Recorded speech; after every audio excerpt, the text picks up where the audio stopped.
Everyone here in this room, yes, you too, my friend, will be dead in 100 years. Everyone. You can accept this fact or deny it, but you will be underground, dead. I know that you can't imagine yourself in that state. It's hard to accept, isn't it? But today, my friend, I will put you in your grave. I will bury you. And please, while I'm speaking, make sure to feel addressed by my words directly. I'm not talking about a stranger. I'm talking about you. This method will be more useful, inshallah. Well, let's begin. It's Friday. You are here in this room to listen to this speech. Everything starts cheerfully. Everyone is laughing and smiling at each other. And one of the friends serves us some tea. For you, it's just an ordinary day, like any other day. The speaker talked about the life of Prophet Muhammad, peace blessing upon him. Now the speech is over, and you decide to leave. But while getting out from this spiritual atmosphere, you remember something. You remember that you're a sinful person who made a lot of mistakes in the past. Even though you know your mistakes, you don't feel enough regret for them, enough sorry for them, and that's why you couldn't even repent for them properly. You think, whatever, and get off the elevator. Now you're heading out, trying to get on the other side of the street towards your car. You just want to sit in your car and drive home, but all of a sudden, you hear a big noise. It's the horn of a car. You freeze, you can't move, and then something happens. Something which you never, ever imagined could happen to you. It happens to thousands of people every day. Everything is like in slow motion. You see your body getting hit hard and flying away from the massive crash. So many thoughts are rushing in your mind. Your body hits the ground, bounces and tumbles a few times, and then finally stops. You're lying on the street. You realize that this is not a movie. This is you, reality. It feels like hours have passed for you, but in reality, only 10 seconds have passed away. You're searching for your friends. Where are they? Ambulance sirens fill the streets. The air is heavy around you, and suddenly you see people. They are everywhere, surrounding your body. You turn your head slowly to your right side, then slowly to your left side. But all you can see is blood. You are drenched in blood. All you can think right now is, am I going to die? Is this the end? But I'm still so young. How can I just die? Wasn't death something that only happened to old people? Well, you didn't know that the graves are filled with thousands and thousands of young people, which were born in the 90s, born in 1992, 1996. And maybe you will be one of them today. Will Allah heal you? While you were thinking this, ambulance sirens are coming closer and closer. People around you are panicking. Some are shouting something. Everyone is so confusing to you. What are they saying? Come on, my boy. Breath. Come on, breath, my boy. Oh my God.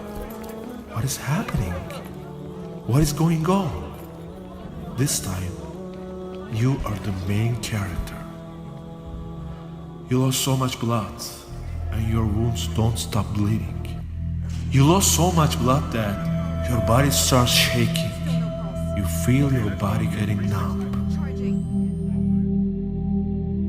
Then, firm hands start to move your body. They carry you somewhere. You're in the ambulance. The ambulance drives off with high speed. You can hear the sirens and the ambulance horn. Move out of the way. Man, move. Come on, move. You come closer to the hospital. The people around you try to stop your bleeding. They try to do something to help you, but how much will it help you? Now you arrive at the hospital, and suddenly 9 to 10 people are surrounding you. They start with your surgery. They try to get you back, try to make you return to this world. But this time, it is as if you have come close to the end. You have never come so close to death. There's a feeling arising inside you which fills the air around you. The air has become heavy. It's so strong that the people around you seem to feel it too. What do you feel? One word. Regret. You feel regret. You want to go back.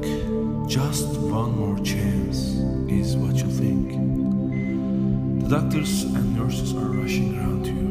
All you can think is one thought. Can they rescue me? Digital noises are interrupting your thoughts. What is going on? When surgery goes on, the doctor comes closer to your face. What's wrong? His expression has changed. The man who was rushing all the time, who was scared to lose his patient, now has a hurt expression on his face. His face speaks thousands of words.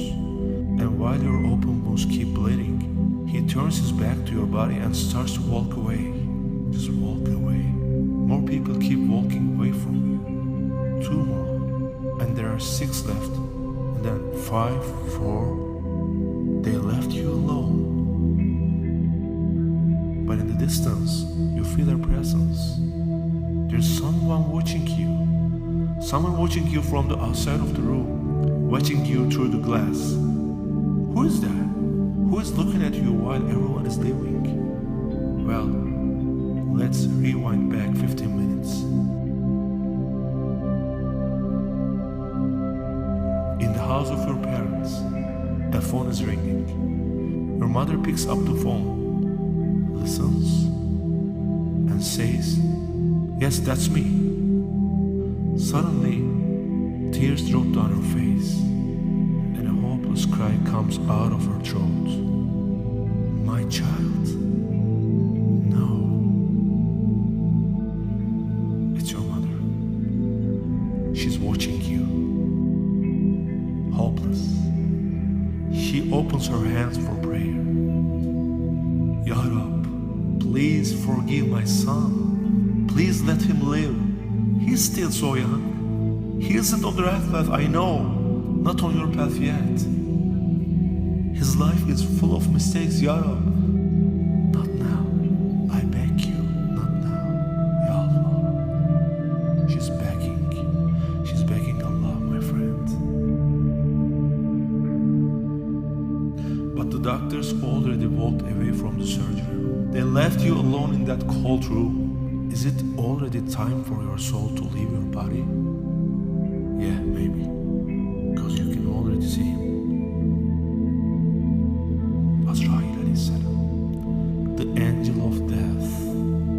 The angel who appears as a friend if you would go through Allah's path. But remember, you didn't choose that path. Remember your past? You choose to spend your time in bars, drinking and numbing yourself. Remember, you decided not to care and looked at haram, thinking, why should it matter? Everyone is doing the same things. But today, my friend, today you feel regret. Because Azrail alayhi salam didn't come as a friend. He came as the frightening angel of torment. It is clear that your destination is not going to be a nice place. Or why should he scare you like that? And Azrail alayhi salam came to separate your soul from your body. You take your last breath.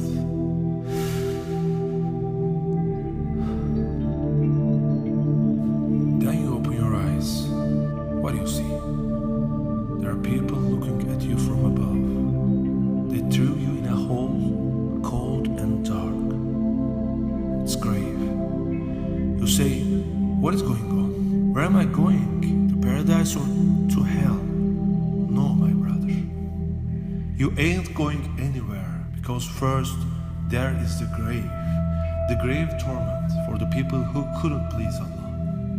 And there are so many people around you, your mother, your brothers, your sisters, your best friends and mates.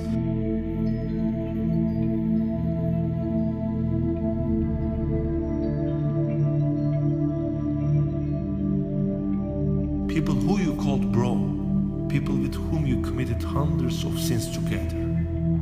They are looking at you from above, my friend. They are not with you in that hole. You are alone, and you feel the guilt and regret in your whole body. You want to go back, but no, there's no way back. Suddenly you hear the Imam saying something. You know what comes out of his mouth? It's the Quran, which you listen sometimes when you are watching the TV program. You see your beloveds coming closer to the edge of the hole. They start throwing earth on you, more than anyone else. The people who are the closest to you. You're feeling the sound of the shovel hitting the earth in your guts. And the person you love the most comes to your side and puts the pieces of wood on you. That's it. You are in the white shroud. It is over. It is over. You deceived me, world. You lied to me. You deceived me with empty things, with the TV series. You destroyed my life with everything that is haram. And now you send me off, leaving nothing in my hands. You send me off with empty hands. Where is all your property? Where are all your possessions? What happened to you? You thought you were someone? Now go into the earth. Embrace the cold earth. You are surrounded by the dark. They are throwing earth on you. The world was colorful, but down there it is pitch dark. And there is no sign of light down there. No sign of color. Yes. This is your new home. You are welcome. This is where you will stay from now on. What do you feel, my friend? With one single word, regret. You want to open your hands and beg, but you can't, because the earth is squeezing you tightly. You can't do anything besides grinding your teeth. You can't do anything. You are sorry for everything. Oh my God. You feel regret because there was someone who take care of you since your birth. Someone who granted you a mother whose love surrounded you in your whole life. You're in debt, my friend. You feel regret in every inch of your body. Shame on me. Shame on me. Shame on me. You want to spit in your face, but you can't. And you say, yes, you say, Ya Allah, I swear, Wallahi, I regret everything. Please, Ya Allah, I beg you to give me another chance and send me back to the world. I didn't realize that I will be left hopeless with my hands. I lied to myself with the fantasies of this world. This false world betrayed me. Ya Allah, please, Ya Rab, Ya Rab, I want to breathe. Ya Allah, please give me another chance. I won't raise my head.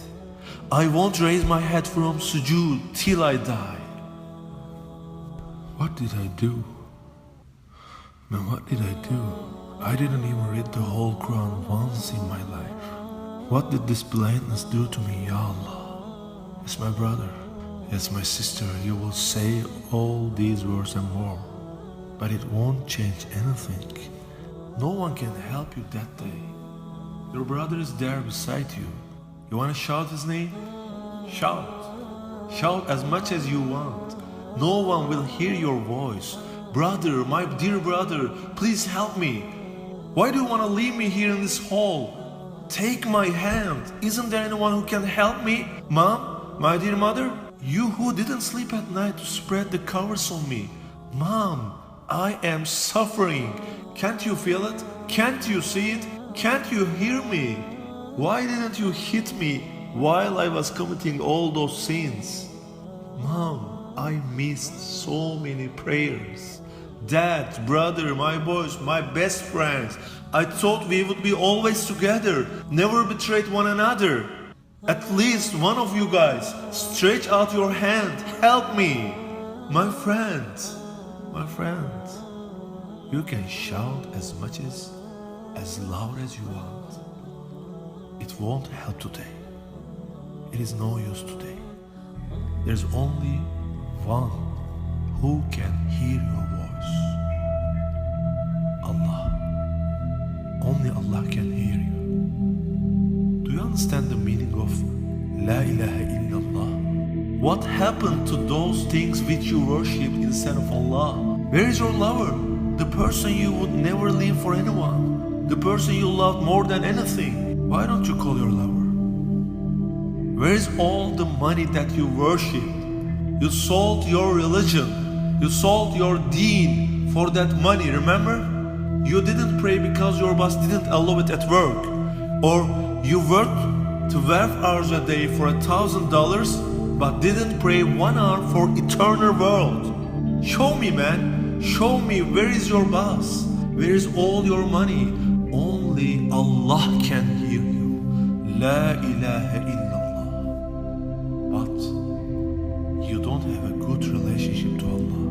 You made a lot of mistakes. You don't even have the face to open your hands to make dua. My brother, you cry so much that the earth surrounding you is getting wet. This is your new home body. You will be tormented till the day of judgment. And every morning and every night, hell will be shown to you, the place where you will move next. And this is why you can't ask Allah to release you from the tormenting grave and let you move on to where you are going next. Because what is awaiting you next is hell. And hell is worse than the grave. This is why you don't want it to stop. You will be tormented. Do you want that? Is there a need for that? Should I also tell you about hell? Hell is more worse than anything I told you before. Is there a need, my brother? I ask you, is there a need? Is there a need to go through Shaitan's path and ruin yourself? Is there a need to burn your afterworld, your akhirah, for this world, for this perishing dunya? Maybe there are some people in this speech who are listening, some of our fellow Muslims who don't pray 5 times a day, or who don't pray at all. What happened to us? We always had an excuse, right? I don't play because of this, I don't play because of that. Well, my friend, these excuses won't rescue you after being under the earth. They won't say, okay, let this one pass. This is a good person, let this one pass. Please come to your senses. Don't say that, what is this dude shouting at me? I don't have anything against you. I have something against your nafis, your shaitan. I don't get anything in return for saying all this. I don't get any money from this. I just want to help my brothers and sisters to save their akhirah, InshAllah. Death will never disappear. In the Hadith Qudsi, Allah says, my mercy dominated my wrath. In another Hadith Qudsi, Allah says, if my servant takes 1 step towards me, I will take 10 steps towards him. If my servant walks towards me, I will run towards him. See, Allah wants to forgive you. Take 1 step, just 1 step. Lay your prayer out today and say Bismillah, Allahu Akbar. Ya Rab, I will come to your presence 5 times a day. Starting today, please accept me. There's no other door besides you. And if you still have excuses, my friend, if you still have excuses in your head, even though I told you all these, then know that this comes from the devil, the shaitan. He took 10 or 15 years of your life, my friend. Now today is your day. to your senses.